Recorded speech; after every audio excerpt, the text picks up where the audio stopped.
Assalamualaikum warahmatullahi wabarakatuh. Perkenalkan, nama saya Putrawan Halmi Juliza dari kelas A HTN. Di sini saya akan mempresentasikan tentang fungsi hadis terhadap Al-Quran, yang mana ini salah satu materi dari mata kuliah Ulumul Hadis, yang mana dosen pengampunya adalah Bapak Jayusman.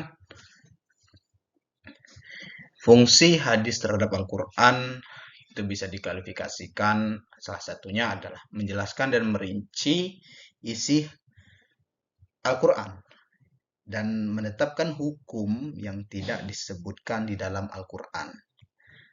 Yang selanjutnya, menguatkan atau menegaskan hukum di dalam Al-Quran dan memberikan contoh praktis dari ajaran Al-Quran.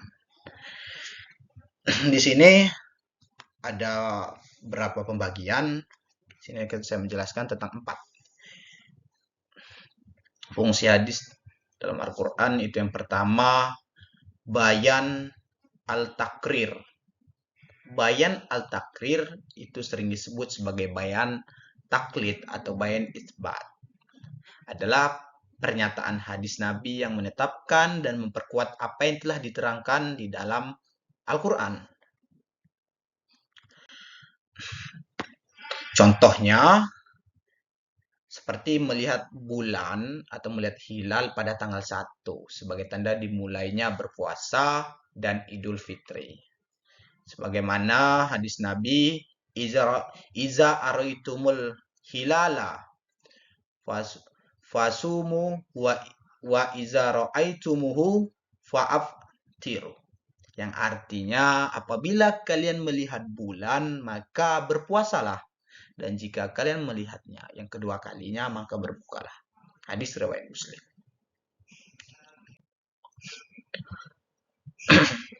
Hadis di atas memperkuat dan menegaskan dan menetapkan mentakrir.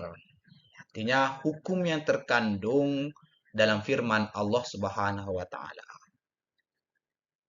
Dalam Quran surah Al-Baqarah ayat 185, A'udzubillahi minasyaitonirrajim. Bismillahirrahmanirrahim. Fama sahida minkumus sahra falyasum. Yang artinya, karena itu barang siapa di antara kamu yang ada yang menyaksikan bulan, maka berpuasalah. Quran surah Al-Baqarah ayat 185. Yang kedua, itu adalah bayan al-tafsir. Bayan yang biasa dikenal dengan bayan tafsir. Itu adalah berfungsi untuk memberikan rincian dan tafsiran atau penjelasan terhadap ayat-ayat yang bersifat mujmal atau global. Memberikan batasan atau takyid. Ayat-ayat yang bersifat mutlak dan mengkhususkan atau sering disebut taksis pada ayat yang masih umum. Contoh hadis Nabi adalah Sallu kama ra'aitumu ni usolli. Yang artinya, solatlah sebagaimana engkau melihat aku solat. Hadis riwayat Bukhari. Hadis ini tentu menjelaskan dan merinci bagaimana mendirikan solat. Tetapi di dalam Al-Quran itu tidak dijelaskan secara pelaksanaannya atau secara teknik pelaksanaan perintah solat. Seperti di dalam firman Allah Subhanahu wa taala, A'udzubillahi minasyaitonirrajim. Bismillahirrahmanirrahim. Wa aqimus sholata wa atuz zakata warka'u ma'ar rakiin. Yang artinya, dan dirikanlah sholat, tunaikan zakat, dan rukuklah bersama orang-orang yang rukuk. Quran surah Al-Baqarah ayat 43. Yang ketiga itu bayan at-tashri. Bayan at-tashri ini adalah mewujudkan suatu hukuman atau ajaran yang tidak didapati dalam Al-Quran. Misalnya hadis yang berbicara tentang penetapan haram mengumpulkan wanita bersaudara untuk menjadi istri. Hukumnya suf'ah. Hukum merajam penzina yang masih perawan, dan hukum tentang waris bagi seorang anak. Contoh lain pada hadis berikut. Naha Rasulullah sallallahu alaihi wasallam an kulli dhinabin minas sibai. Rasulullah sallallahu alaihi wasallam melarang memakan daging binatang buas yang mempunyai taring.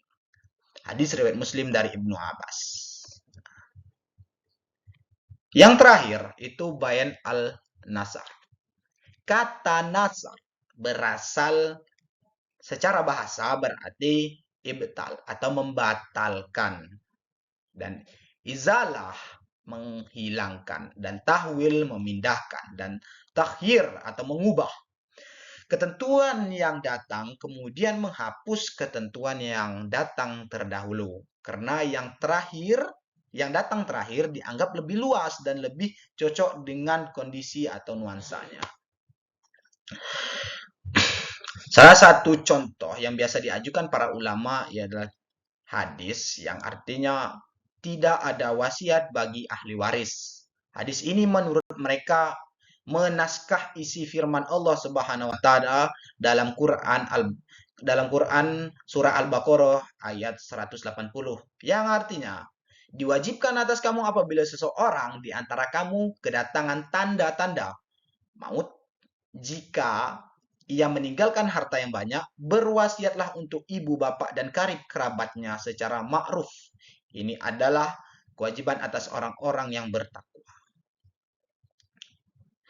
Mungkin itu yang bisa saya sampaikan. Semoga bermanfaat dan bisa menjawab pertanyaan kawan-kawan semuanya. Dan apabila ada pertanyaan atau kurang jelas dari penjelasan saya, itu nanti kita akan diskusikan di grup ataupun di kelas. Kurang lebihnya saya mohon maaf. Saya akhiri wassalamualaikum warahmatullahi wabarakatuh.